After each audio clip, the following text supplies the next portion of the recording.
Alors bonjour, ici Marianne Hogan et bienvenue à En route vers Western States.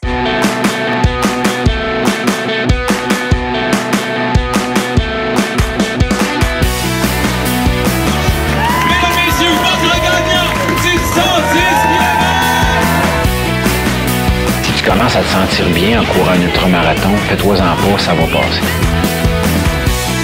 Grand champion du 125 km! Oh, que j'avais hâte de vous parler du petit nouveau de NAC, les mélanges pour boissons Ultra Énergie, des nouveaux drink mix spécifiquement développés pour les athlètes d'endurance qui viennent en deux saveurs, melon d'eau et lime. Tu pognes ton sachet, tu le mélanges dans 500 ml d'eau et paf! 650 mg d'électrolytes, 8 g de protéines, 1300 mg de BCAA, 55 g de glucides et 250 calories. Puis au-delà des chiffres, maudit que ça goûte bon. Pour l'essayer, ça se passe sur le nacbar.com puis je t'offre 15% de rabais avec le code promo pas sorti du bois, PASSORTIDUBOIS. Let's go, allez essayer ça puis je vous souhaite un bon épisode. Ouais ben, on n'est pas sorti du bois, hein? Bonjour tout le monde, bienvenue à cet épisode numéro 97 aujourd'hui. Vous êtes habitués, c'est le 4e de la série. J'étais avec Marianne Hogan pour le spécial En route vers Western State. Je le disais, 4e épisode, on a abordé un thème par épisode qui nous mène jusqu'à ta Western State, qui s'en vient, parce que là, au moment où on se parle, c'est dans combien de temps à peu près? À peu près un mois, je te dirais. On est pas mal à un mois, c'est ça? Ouais. Ça s'en vient très vite. Je vois de plus en plus ces médias sociaux, des athlètes qui parlent de leur préparation, parce que là, on est rendu proche, des articles de pseudo-experts qui disent « OK, telle personne est favorite, telle autre personne est favorite. » Les gens commencent à sortir même des weathercasts. Fait que là, je voyais les prévisions, mais tu sais, on est dans 5 semaines, fait que ça vaut pas grand-chose, mais tout est bon, hein, c'est la Western States, c'est comme nos Jeux olympiques du trail, ou en tout cas une épreuve extrêmement importante, suivie par beaucoup de monde. Fait que là, les gens se hype tranquillement. Toi, est-ce que tu commences tranquillement à ressentir le hype? Ah, moi, je ressens le hype depuis la course le Bandera en janvier. J'ai très, très hâte. Puis, je focus pas trop sur les détails comme ça. Moi, je focus plus sur le fait que la Western States, c'est dans un mois environ. Puis, j'ai pas mal hâte là, de prendre le départ. Cool. J'ai vu que tu t'es promené pas mal dans le dernier mois depuis qu'on s'est parlé. On reviendra sur ce marathon-là aussi que tu as fait à Toronto. Mais là, aujourd'hui, on va parler de nutrition. Commençons avec la question la plus importante pour la nutrition. Marianne, qu'est-ce que tu bois ce soir? C'est la question la plus importante, en effet. Alors, ce soir, je suis pas sûre que je l'ai déjà bu avec toi, mais c'est ma bière préférée là, ici à Montréal. Ça s'appelle la Montreal State of Mind. C'est une Northeast IPA de la microbrasserie 4 Origines à Montréal, juste à côté de la maison de mes parents. Très fort. C'est délicieux. Cheers. Toi, très qu'est-ce beau que tu nom bois? en plus. Ouais. Hey, cheers à toi. Moi, j'ai une contresens. Puis je trouvais le nom... Je veux pas dire que tu as une approche du sport qui est à contresens, mais je trouve que tu clashes dans le bon sens de ce qu'on envoie. Je l'ai répété plein de fois. Je t'ai même comparé à Casquette Verte quand je parlais avec lui. J'espère que tu l'as pas mal pris. Mais non, pas du tout. gens, justement, qui sont un peu à côté du chemin traditionnel, puis je pense que c'est ça qui est beau, puis ça sourit à plein de monde, dont à toi. Donc, quand je l'ai vu, j'ai fait « OK, en plus, il y a un lien. » Fait que merci à Boréal pour cette à contresens. Fait que cheers à toi. C'est une West Coast IPA. Ouais, j'ai jamais goûté. Il va falloir que je bois ça. Elle est vraiment très bonne. Ben, c'est leur nouvelle série. Ils sortent plein de bières vraiment style micro-artisan pour l'été. Fait que ouais. La à contresens, je vous la recommande. Montréal State of Mind, c'est quand même très fort comme nom aussi. Ouais, pas pire, hein? Je la conseille, elle est vraiment bonne. Ben, ça donne le goût. Là, avant de parler de nutrition, parlons de ce marathon-là. Tu nous avais déjà dit que tu étais allé en Floride t'entraîner avec ton frère qui s'entraînait pour le marathon de Toronto. Est-ce que depuis le début, c'est prévu que tu cours aussi le marathon cette journée-là? Non. Je m'étais dit... En fait, ce qui est arrivé, c'est que j'étais supposée aller sur le voyage avec mon frère et ma meilleure amie qui est maintenant sa femme. Ils se sont mariés il y a 2 jours. On les félicite. Oui, on les félicite, très certainement. Donc, j'étais supposée les accompagner sur ce voyage à Toronto. Et puis, je me suis dit, bon, à quoi je sers sur le bord de la piste là, sur un marathon si je suis... Tu peux pas vraiment faire le ravitaillement pour quelqu'un qui fait un marathon. Fait que je me suis dit que la façon dont je serais le plus utile, ce serait dans la course. Donc, je me suis dit, je vais courir un 10 km avec mon frère. Après ça, j'allais faire un 10 km avec mon meilleur ami qui prévoyait faire un temps un peu plus lent. puis un 20 km avec ma meilleure amie qui allait faire encore plus lent. Et puis, j'avais aussi dit à tout le monde que, tu sais, les plans, c'est fait pour changer. Puis, tu sais, j'avais averti un peu là, la gang que j'allais voir comment ça allait se passer. Mais ce qui est arrivé, c'est que je suis partie avec mon frère François. Puis, on avait tellement de fun que rendu au demi-marathon, là, c'était pas question que je lâche ce pace-là. Et puis, fait que j'ai couru le marathon complet avec lui. Puis, c'était vraiment, vraiment le fun. C'est drôle parce que j'ai jamais eu de ma vie l'envie de faire un marathon, mais le faire m'a donné envie d'en refaire un autre. Ah ouais, ok. Ouais. Fait que, j'ai vraiment du fun, là, tu sais, c'est sûr que c'était pas du tout dans l'optique de tenir un pace, c'était vraiment juste dans l'optique de faire un marathon à une bonne vitesse, en se sentant bien, puis c'est arrivé de A à Z, fait que je suis vraiment contente de l'avoir fait.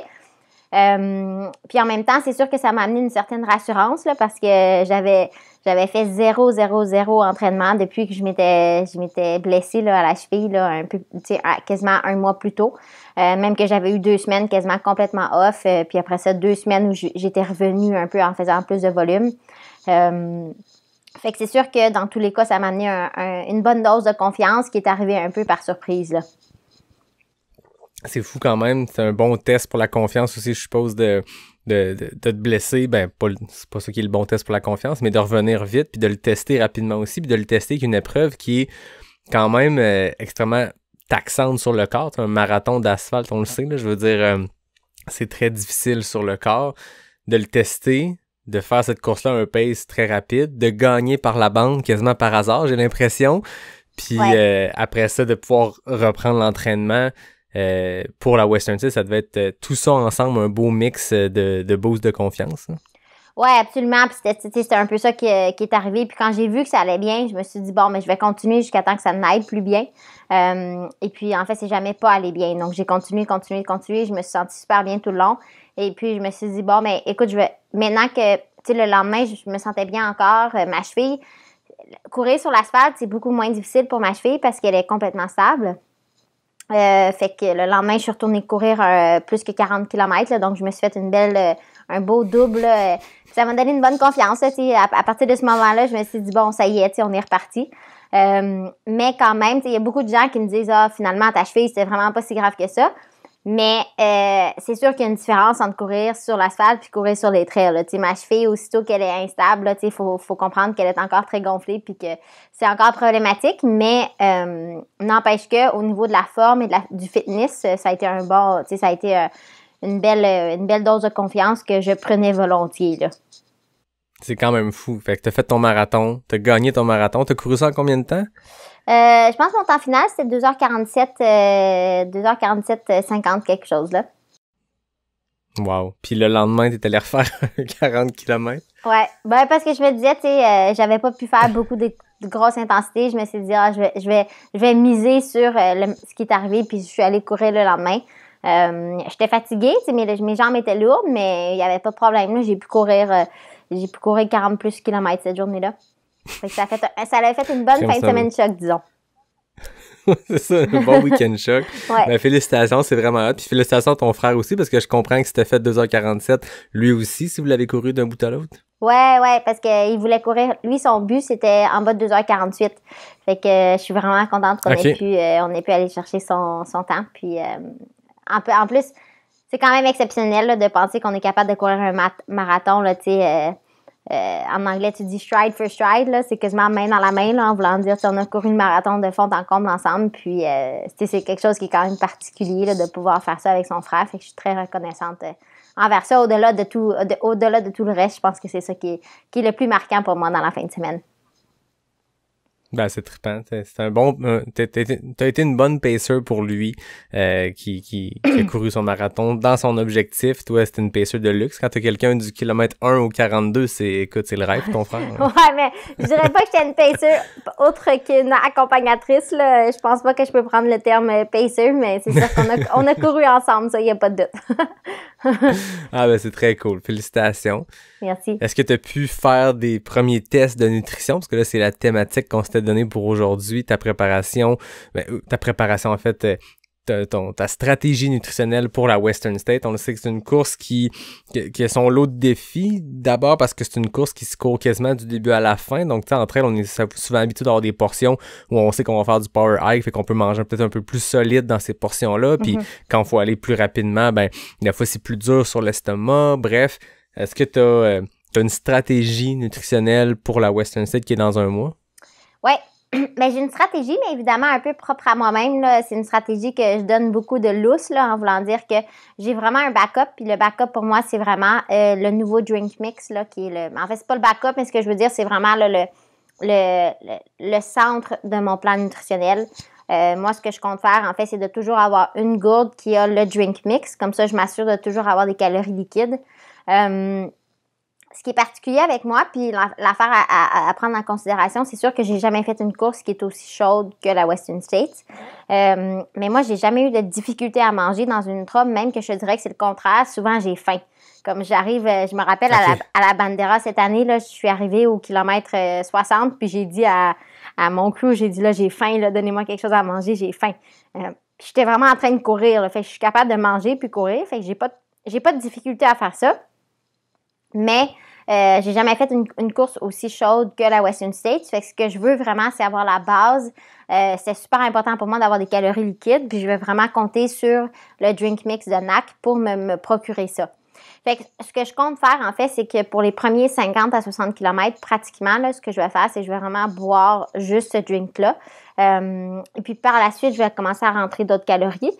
J'ai demandé, en fait, je travaille avec NAC aussi très proche là, pour, je sais pas si toi tu as déjà fait affaire avec eux là-dessus, là, mais ils ont un NAC Lab. Là. Donc moi, je suis une fan du concept du Coca-Cola Lap. Là. Je sais pas si tu as déjà entendu ça, mais moi, c'est moi qui me dis ça pour le fun. Là. Mais tu sais, quand tu es en train de péter, là, tu fais une grosse sortie, puis si tu fais des répétitions de quelque chose, mais tu prends un Coke, et puis là, le lap qui suit, là, tu te sens comme un champion. Là. Oui. Fait que moi, j'ai partagé ça un peu avec NAC, puis c'est ça, c'est qu'ils essaient de travailler sur une boisson énergie là, qui va ressembler un peu à un Coke, qui va pouvoir me procurer l'énergie nécessaire là, pour aller chercher et la caféine, et le sucre, et l'apport nutritionnel. Mais c'est sûr, c'est ça. Fait que le début de ma course va focuser beaucoup plus sur le drink mix. Puis par après, ce qu'on va vouloir faire, c'est intégrer des calories aussi là, plus solides parce que, comme je te dis, moi, j'ai tendance à avoir faim.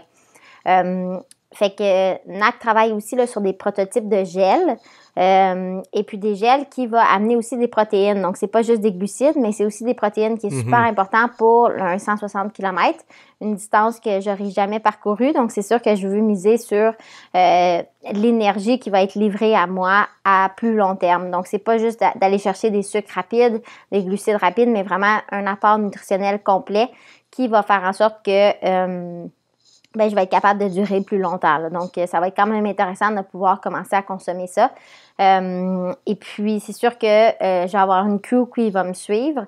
Donc, je vais leur donner des aliments qui vont m'apporter du confort, là, en sachant que au prochain ravitaillement, je vais être capable de manger des chips ou je vais être capable de manger quelque chose que je sais que je crave. Puis, je vais donner beaucoup d'options parce que comme tout dans ma vie, en fait, la nutrition, pour moi, c'est plus une question de feeling.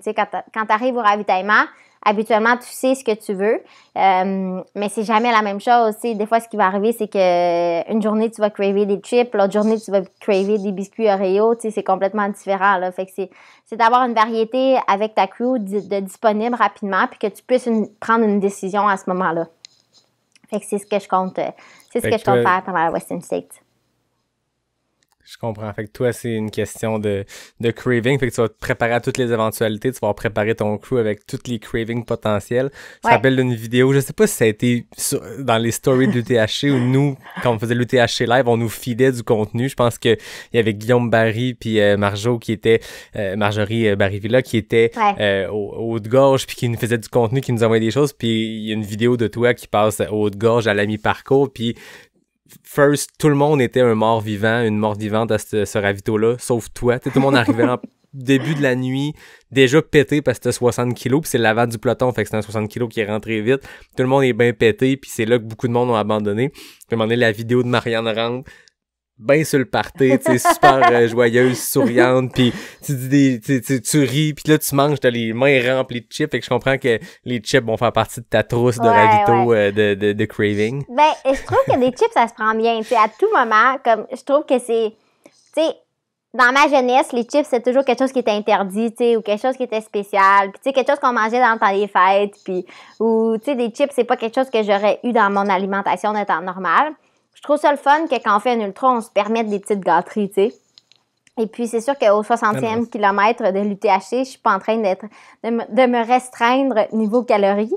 Donc, tu sais, j'ai faim, j'ai un sac de chips devant moi, je vais prendre 2 poignées, puis je vais les manger sans trop penser à autre chose. Là. Fait que c'est sûr que à ce moment-là, j'étais très heureuse pour plusieurs raisons, mais c'est sûr que les chips ont amené un niveau de bonheur de plus, puis c'est ce que je trouve important. Tu sais, à chaque ravitaillement, tu dois avoir quelque chose qui t'amène. Tu sais, il faut que tu aies hâte. Là, tu sais, des fois, ça peut être aussi simple que tu bois ton breuvage, il devient chaud. Là, tu sais, surtout dans les courses comme Western States, c'est sûr que mon breuvage va être chaud, puis je veux juste arriver au prochain ravitaillement pour pouvoir boire du Coke froid.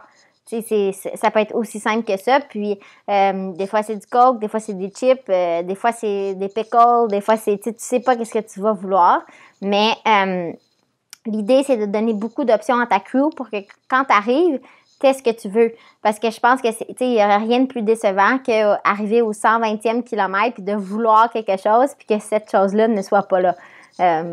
Fait que c'est juste d'essayer de planifier, ce qui est un peu contre ma nature, mais quand même, je vais prendre le temps de faire ça parce que je sais que je vais être contente de l'avoir fait.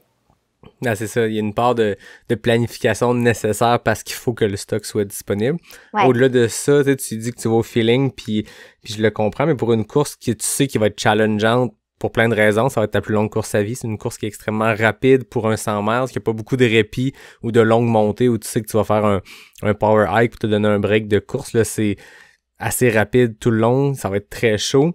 Est-ce que tu te planifies ou tu te cédules des choses à consommer à l'heure? Tu disais que le premier 50-60 km, ça allait être du drink mix de NAC, mais est-ce que tu as calculé environ combien pour avoir un nombre de calories X? C'est quelque chose que tu regardes, mettons, le calories par heure ou quelque chose, ou tu y vas vraiment, quand tu ressens la faim, tu manges puis c'est tout?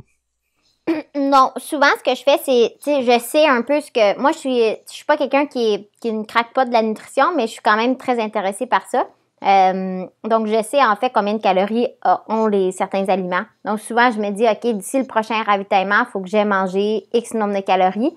Et puis, je me force pas, par contre, à dire, il faut que je mange absolument, mettons, une gourde de drink mix versus un gel ou versus une barre, peu importe. Je me dis juste, il faut que j'aie mangé ce nombre-là de calories avant que j'arrive au prochain ravitaillement. Puis ça, c'est facile pour moi de, tu sais, versus qualifier ça sur l'heure. Tu sais, souvent en ultra, là, il va y avoir un ravitaillement à chaque heure. Là, tu sais, c'est comme quand une course est bien organisée puis surtout bien médiatisée, il va y avoir un ravitaillement là, quand même pratiquement à chaque heure. Donc, moi, c'est facile pour moi de dire, OK, d'ici le prochain ravitaillement, il faut que j'aie mangé ça. Si ça me prend 30 minutes le manger, c'est ça que ça va faire. Là. Tu sais, des fois, j'ai quelque chose dans ma main que je tiens pendant au moins 30 minutes, puis je me dis, OK, d'ici le prochain ravitaillement, il faut que je l'ai mangé, puis je le fais. Tu sais, c'est aussi simple que ça pour moi. C'est pas... Fait qu'habituellement, je me dis... Je me mets pas trop de pression, là, mais je me dis entre 100 et 200 calories par heure. Je comprends que la moyenne est très élevée. Mais moi, je me rassure parce que je me dis toujours... J'ingère aussi de l'énergie liquide. Donc, c'est là que je viens balancer un peu le manque de calories que je pourrais avoir de façon solide. Mais moi, je me connais, là, tu sais, dans les premières heures d'une course, là, c'est pas que je suis pas capable de manger, mais j'ai zéro intérêt. Tu sais, j'ai pas le goût de manger, puis je me connais assez pour savoir que j'ai juste le goût de rouler, puis j'ai pas le goût de manger. Tandis que quand j'arrive plus loin dans la course, là, c'est tout le contraire. J'ai faim, je pourrais manger n'importe quoi, puis ça passerait, là, tu sais. Fait que je m'adapte quand même, puis je me connais, puis je fais juste me donner des objectifs, là, de ravitaillement à ravitaillement. Puis est-ce que, on parle de nutrition, mais l'hydratation, je le rentre un peu là-dedans. Pour une course qui va être aussi chaude, tu sais, l'hydratation, c'est important, peu importe où tu cours, mais j'ai l'impression qu'à Western State, à la quantité de liquide que tu perds nécessairement parce qu'il fait des températures pas possibles, de ce côté-là, est-ce que tu fais une sorte de calcul ou est-ce que tu tu t'assures d'avoir bu tes gourdes rendues au ravito suivant? C'est quoi ta stratégie d'un point de vue hydratation? Parce que c'est touché, je trouve, pour des courses comme ça, hyper challengeantes, hyper chaudes, parce que on entend toujours parler que la surhydratation est quasiment pire que la sous-hydratation. Ouais. De trop en prendre, ça peut être aussi dangereux. Ça peut avoir le même effet négatif qui peut mener à un crash monumental. De ce côté-là, c'est quoi ton plan de match? As-tu regardé un peu quoi faire de ce côté-là ou tu y vas encore là au feeling? Ben, c'est sûr qu'il va falloir voir comment la journée évolue, là. Moi, de façon générale, tu sais, je commence à reconnaître dans une course, tu sais, combien je bois de ravitaillement à ravitaillement, puis comment je me sens à travers ça. Parce que moi, j'écoute beaucoup, en fait, le fait si j'ai soif. Puis j'ai l'impression qu'à la Western States, je vais avoir soif. Donc, j'ai l'impression que je vais avoir besoin de 2 gourdes entre chaque ravitaillement. Mais j'ai pas étudié là, les détails de savoir, tu sais, j'ai besoin de combien de millilitres parce que c'est très difficile dans le sens que je sais pas exactement combien je suis, je sais pas exactement la température va être comment. La bonne nouvelle, c'est que moi, en fait, jeudi, je pars, là, je m'en vais en Californie puis je vais passer le mois là-bas. Fait que je vais être capable de mieux juger, là, tu sais, qu'est-ce que je vais avoir besoin dans certains endroits. Puis, vraiment, mon désir d'hydratation, ça va ressembler à quoi. Fait que avant de rentrer dans les gros calculs scientifiques, je pense que je me dois d'aller voir là, à quoi ça ressemble en personne. Mais pour ceux qui n'ont pas le luxe de faire ça, parce que je suis consciente que je suis quand même assez chanceuse de pouvoir faire ça. Je dirais quand même d'écouter son corps, entre les premiers ravitaillements, tu vois combien est-ce que tu as l'habitude de boire, puis de t'assurer que tu continues à le faire. Si les premiers ravitaillements, tu as bu 2 gourdes, entre chaque ravitaillement, ben continue de boire 2 gourdes jusqu'à la fin. Laisse pas la fatigue prendre le dessus de ce que tu consommes. Ouais, tout revient aussi à le tester, peu importe, tu sais, pas obligé d'être dans les conditions exactes comme toi tu vas le faire dans le prochain mois, mais il y a moyen de le tester, puis les gens qui écoutent, vous le savez, tu sais, avant de nous attaquer à un 100 mètres, vous allez probablement faire autre chose avant, puis sur un 30K, 50K, peu importe ce que tu décides de faire, tu vas le voir, c'est quoi tes lacunes, puis il y a des gens qui ont de la misère à boire. Moi, je le sais que si je m'oblige pas à me mettre une alarme sur ma grosse montre technologique avec un timer puis elle est waterproof là, quand même, mais elle a pas d'autres choses, pas d'autres options. Mais au moins elle a un petit timer, puis je vais me mettre un timer les moments où je sens que j'ai pas soif naturellement parce qu'il fait pas chaud. Tu sais, pour moi, l'année passée à l'automne, c'est une course qui faisait pas chaud, donc naturellement, j'aurais jamais bu parce que je le sais que je suis poche là-dessus, mais tu te mets un timer. Puis inversement, si à un moment donné, vous le savez, vous vous connaissez, tu bois trop, puis des fois, tu as des quantités que, tu sais, à un moment donné, quand tu cours, tu as l'impression de traîner un 2 litres d'eau dans ton ventre parce que tu l'entends, t'entends le bruit de vague dans ton ventre tellement tu as bu, mais inversement, tu le sais, puis tu te gages, puis tu descends un peu ta consommation, mais ça demeure une question d'habitude puis de test. Toi, dans ton cas, tu sais, je veux dire, faire 60 km sur le drink mix, je suppose que tu l'as testé aussi, de passer des longues heures juste là-dessus, parce que c'est quand même quelque chose qui est pas habituel, que dans la vie de tous les jours, on fait pas ça, là, consommer que de la calorie liquide. Ouais. Toi, est-ce que tu as déjà fait des tests ou tu vas prendre le prochain mois comme un petit laboratoire? Ben, j'ai déjà fait des tests. Mais c'est sûr que tu peux jamais tester assez, là. J'ai fait des tests, mais pas dans la grande chaleur nécessairement. Fait que je vais continuer à travailler ça. Comme je te dis, moi, le problème principal, c'est que dans un monde idéal, je fonctionnerais juste sur le drink mix. Parce que j'ai pas le goût de me casser la tête. Puis, en théorie, ça amène assez de calories. Donc, tu sais, si tu mets 2 scoops par 500 millilitres, puis tu as 2 gourdes, c'est beaucoup de calories, là. Tu n'as pas besoin à toucher à d'autres choses. C'est juste que moi, naturellement, dans mon passé, j'ai eu faim. Fait que je veux juste aussi gérer ça parce qu'il n'y a rien de plus désagréable que courir quand t'as le ventre qui gronde, là, tu sais, dans le sens que... Puis moi, je vois ça comme une bonne nouvelle, tu sais, si j'ai faim, comme une bonne nouvelle, mais aussi comme quoi, il faut qu'on réagisse, là, tu sais, si ton corps te dit que t'as faim, mange, puis continue d'avancer, là, fait que c'est plus comme ça que je le vois. Mais je vais voir, là, comment je réagis vraiment juste sur le drink mix, là, dans les conditions, là, de la Western States. Ouais, puis tu sais, les 2 saveurs de drink mix sont vraiment très bonnes. Je les ai testées sur des longues dans la dernière semaine et tout. Ça reste que sur du très long, on parle d'un ultra qui va te prendre des dizaines d'heures. Ouais. À un moment donné, t'as le goût de changer le mal de place, puis le drink mix, ben, va être bon. Après 12 gourdes de drink mix, ça se peut que t'aies le goût d'autre chose. Puis je parle pas juste de craving de ravito, mais entre les ravitaux, des fois, c'est le fun de switcher ne serait-ce que les textures. T'sais, moi, c'est ce que j'ai aimé le plus quand NAC est arrivé avec ses gaufres, puis c'est pas une infopub pour NAC, là, c'est de même pour n'importe quelle marque, mais peu importe ce que tu consommes, la barre NAC est bien bonne, mais après 8, ça se peut que je sois content de manger une nouvelle texture, une nouvelle saveur, puis il arriver avec un gel ou un sirop d'érable ou quelque chose, puis revenir à la barre. Mais moi, je le sais, puis pour avoir parlé à plein de monde, il y a beaucoup de monde qui c'est comme ça, que ça fait du bien de varier un peu, puis de goûter des nouvelles saveurs en cours de route, puis pas juste être sur la barre baie et noix, puis manger de la baie et noix pendant 12 heures. Là.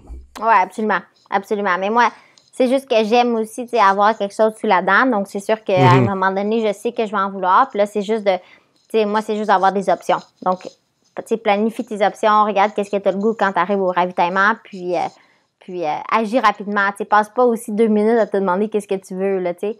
Moi, souvent, ce que je fais, c'est que je me dis, je sais qu'il y a un ravitaillement qui arrive.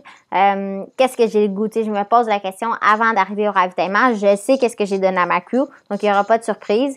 Quand j'arrive, je demande exactement ça, puis je repars, là, tu sais. Puis souvent, ce que je fais, c'est que je repars avec dans mes mains. Je prends pas le temps de m'asseoir au ravitaillement puis de le manger. Tu sais, quand tu m'as vu au Haute-Gorge, là, la vidéo, là, les chips, je me suis pas assis au Haute-Gorge puis j'ai pas mangé les chips. Je suis partie en courant, puis je les ai mangés peu à peu. Même que ça m'a pris du temps, là, quand même, manger les grosses poignées que j'avais pris. Tu t'es rendu jusqu'au ravito suivant, jusqu'au jet bleu avec tes chips dans tes mains. Mais ça, c'est un truc que j'ai mis en application, moi. Ben, tu sais, qui ont écouté mon épisode de Bromont Ultra, vous le savez, mais je le répète, j'assume pas que tout le monde l'a écouté. Moi, c'est j'avais vu mes premières longues courses, tu sais, mon premier UTHC 125, pis ces longues courses-là, que entre mon moving time sur mon cell à la fin de la course puis mon chrono officiel, il y avait vraiment une grosse différence de temps. Tu sais, à coup de t'assois au ravito, puis tu prends le temps de manger, puis tu vois ton crew, puis tu te couches sur le dos, tu te mets les jambes dans les airs, puis c'est correct, des fois c'est nécessaire, mais des fois ça l'est pas non plus, puis j'ai vraiment testé ça à Bromont, de justement tout le temps bouger en mangeant. Tu sais, les ravitaux que j'ai pas besoin de voir mon crew, j'ai pas besoin de changer de bas ou quoi que ce soit, même si tu repars pas au gros jog, juste de ramasser tes 3-4 melons d'eau, tes jujubes, puis tes chips, puis de te faire ton snack dans tes mains, puis de le faire en marchant, puis à la limite, le kilomètre qui suit, tu le marches si t'as besoin de, tu sais, des fois, une chip ou peu importe, si t'as de la misère à la manger en courant, mais tu marches, mais au moins t'es en train de bouger. T'es pas assis dans un ravito, puis ce kilomètre-là qui va peut-être te prendre 11 minutes parce que tu le fais en marchant, c'est quand même 1 kilomètre de moins sur ton total que si tu t'étais assis pendant 9 minutes pour manger tes chips, puis t'étais reparti à la course, tu sais, en économie de temps, c'est des maths faciles, mais des fois, ce moving time-là, quand t'es capable, des fois, faut arrêter, faut s'asseoir 5 minutes, ça reste que il y a beaucoup de temps de courses qui se gagnent là. Ouais. Moi-même, que je te dirais que ce que je fais, c'est que je pars avec, par exemple, là, je pars avec mes chips, puis je les mange la prochaine côte. Donc, je cours, puis quand il y a une côte, ben en montant la côte, je mange mes chips. Fait que c'est comme ça que je le vois, puis je considère que oui, peut-être que je monte pas la côte aussi vite que je pourrais, mais c'est vraiment, je trouve, en économie de temps, je pense que c'est la meilleure, en tout cas, selon moi, là, c'est la meilleure façon de gérer mon temps, là. Ah, c'est clair, manger dans des côtes. T'sais, quand t'es en power hike anyway, puis quand tu le sais que t'as l'estomac un peu fragile, parce que des fois, ou juste une question de descendre dans un sentier technique, t'as pas le temps en plus de regarder le sol puis d'aller vite, d'ouvrir ton papier puis manger ta barre, mais une côte, c'est parfait pour ça. Tu sais, quand vous regardez votre profil de course puis il y a un ravito puis il y a une côte après, vous le savez que t'as ton moment parfait pour manger puis ça se fait vraiment bien là. Je suis content d'entendre que je suis pas le seul qui mange d'un côte. Ouais, moi je mange d'un côte, c'est toujours là que je mange en fait. Dès qu'il y a une côte, je me dis... Mais là, la Western State, t'as quand même 5000 mètres de des plus, mais t'as à peu près 5500 de des moins. Fait que les options de côte pour monter et manger sont un petit peu moins là qu'un ultra normal. Ouais, mais tu sais, j'ai quand même confiance. 5000 mètres, oui. C'est quand même pas rien. Non, effectivement. On parle de nutrition de course, mais c'est quoi ton repas d'avant-course de prédilection? Alors moi, c'est facile, là, j'adore la pizza. Et puis, j'en mange pas souvent, pour être honnête. Et puis, c'est ce que je trouve le fun. Le soir avant la course, là, j'adore manger une pizza. Et puis, le matin de la course, j'adore manger un bagel. J'aime beaucoup les bagels. Puis comme ça aussi, c'est quelque chose que je mange vraiment pas souvent dans ma vie régulièrement. C'est quelque chose que je réserve toujours pour les grosses journées. Puis je trouve ça le fun parce que c'est symbolique. Pour moi, quand je mange ça, c'est que je sais que j'ai quelque chose de gros devant moi, puis ça m'amène un certain réconfort, mais aussi ça m'amène l'apport nutritionnel nécessaire là, pour aller de l'avant la journée qui suit. Puis tu mets quoi sur ton bagel? Mon bagel, je mets du beurre de pinot puis du miel. Très fort. Le miel, je l'aime bien crémeux.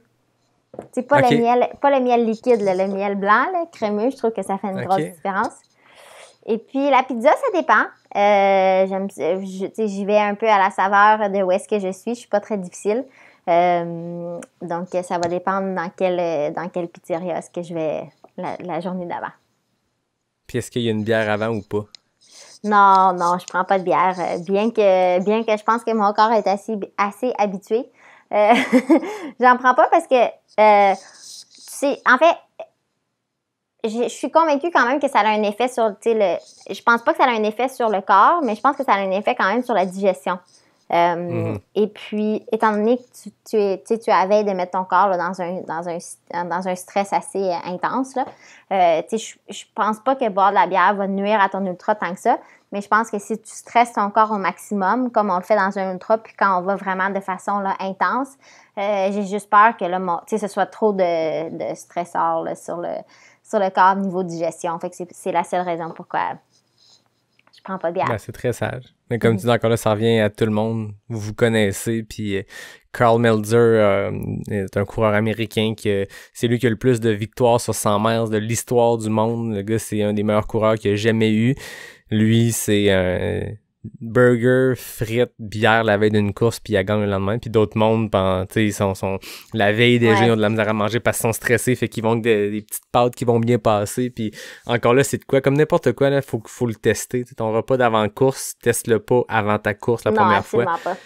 Le vendredi soir avant ta longue du samedi ou peu importe, c'est le temps de tester ton menu, puis tu vas le voir ce qui marche puis ce qui marche pas. Là. Moi, je me rappelle une des premières personnes qui m'a inspiré à courir puis avec qui je posais plein de questions, l'Emmanuel Gagnon pour ne pas le nommer, qui était impliqué avec la clinique du coureur. Ouais. C'était mon boss dans le temps, il y a très longtemps, avant qu'il soit à la clinique. Puis quand j'avais commencé à courir, c'était lui mon coach, mais pas coach, là, le gars avec qui je posais des questions. Je me rappelle, à un moment donné, on travaillait, puis la veille d'un marathon, il mangeait son assiette de pâtes, puis il avait tassé les carottes, puis il disait, les carottes, ça donne des crampes. Puis là, moi, c'est resté dans ma tête, et oh fuck, si l'Emmanuel mange pas de carottes avant une course parce que ça donne des crampes, mais au final, ça devait être lui, personnellement, parce que je te confirme qu'aujourd'hui, je mange des carottes, je vais courir une heure après, puis je suis top shape, mais c'est ça, chaque personne trouve ses affaires. Moi, je le sais que le trop acide, si je me fais des pâtes la veille, je mettrai pas comme un shitload de tomates dedans parce que l'acidité va brimer ma digestion, mais encore là, tester. Ouais, il faut se connaître. Moi aussi, je confirme que je mange une tonne de carottes avant mes courses puis j'ai aucun problème. Puis, est-ce que tu as testé tes repas d'après-course, juste pour être sûr? Là? C'est quoi ton repas d'après-course de prédilection? Mes repas d'après-course? Ouais. Ben là, c'est sûr qu'une petite bière à l'arrivée, moi, je dis jamais non. Hein? En fait, moi, c'est surtout le gaz de la bière. Là. Tu pourrais m'offrir un Perrier ou un Coke Zéro, mais même là, habituellement, là, j'ai bu du Coke à fond là, durant la course, fait que c'est souvent pas ce que je veux.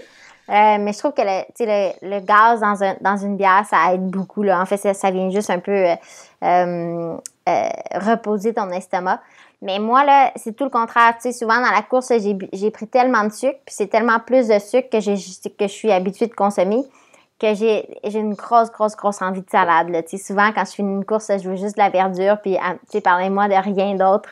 C'est vraiment... Tu sais, j'ai goût de réétablir un peu ce qu'il y a dans mon estomac. Ah, c'est intéressant. C'est la première fois que j'entends la salade d'après-course, mais j'avoue que ça a plein de sens parce que quand tu te bourres de sucre tout le long avec des gels, des drink mix, des bars, c'est intéressant. La salade, c'est comme un cleansing, un nettoyage de l'intérieur avec une bonne salade. Ouais. Moi, c'est ce que je veux là, après une course. Amenez-moi pas... Donnez-moi pas, c'est tout le contraire. Là. Autant la pizza avant course, ça me fait super plaisir. Là. Je pense que je mangerai jamais une pizza d'après course parce que je suis juste, parlez-moi plus du tout de sucre ou de rien de tout ça. Là. J'ai vraiment comme une écœurantite aiguë. Très intéressant. Fait que là, je comprends que jeudi, dans quelques jours, en fait, au moment où l'épisode va paraître, ça va faire quelques jours que tu es parti en Californie. Tu vas faire un camp d'entraînement là-bas de 1 mois. C'est quoi ton plan de match pour ce mois-là? Découvrir le parcours, avoir du fun avec l'équipe Salomon? Oui, absolument. En fait, ce qui arrive, c'est que samedi, c'est le camp d'entraînement là, qui est organisé par la Western States. Donc, je vais participer à ça. Je trouve ça vraiment le fun parce qu'il y a beaucoup, beaucoup de coureurs qui font la course qui y seront. Fait que je parle, dans le fond, tu cours les derniers 70 mètres du parcours. Donc, c'est entre samedi, dimanche et lundi. Et puis après ça, c'est ça. C'est qu'à partir de le mercredi suivant, à partir du 1er juin, je vais être dans une maison avec l'équipe Salomon. Puis pour être honnête, j'ai pas vraiment de plan, là. J'aimerais ça faire une dernière grosse fin de semaine, la fin de semaine qui suit. Puis après ça, c'est plus relaxé, s'adapter au climat, aller courir certaines parties du parcours. Mais c'est certain que dès cette fin de semaine, j'aurai quand même vu une grande partie du parcours, donc ce sera pas si stressant à ce niveau-là. Ça va plus être s'imprégner dans la région, puis s'adapter un peu, là. Puis je trouve ça le fun aussi de faire ça parce que j'ai tendance aussi quand je suis dans mon environnement ici à Montréal, par exemple, j'ai tendance à faire d'autres choses qui me séparent un peu de la course à pied. Puis, je pense que ça va vraiment m'aider d'être dans un environnement qui est 100% focus sur la Western States, puis vraiment juste être là-dessus. Évidemment, je vais continuer à travailler, donc ça va quand même me distraire là, de la course à pied, puis je pense amener un certain équilibre qui est important. Mais quand même, ça va focuser là, le reste de mon temps là, sur la préparation pour la Western States. Non, c'est très cool. On va te souhaiter un beau voyage. Bien, merci.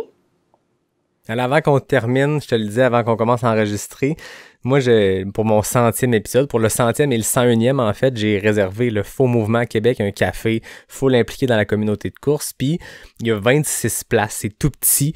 Je suis full occupé avec la job, la course en ce moment, puis le podcast. J'avais pas le temps de miser un peu plus gros, puis de vendre des billets, puis tout ça. Fait que je décide de faire ça tout petit dans une place qui est vraiment symbolique à Québec, le Faux Mouvement, les cute, tous les mercredis matins, c'est là qu'on va boire notre café. Mais le Faux Mouvement est full impliqué dans la communauté, avec Norda, avec d'autres compagnies.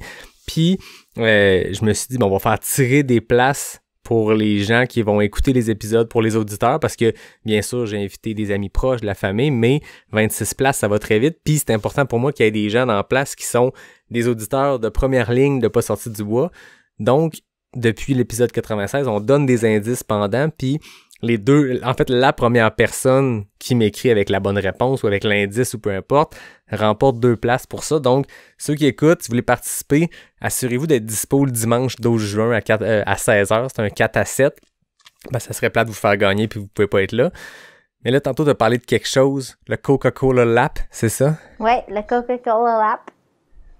Coca-Cola Lap.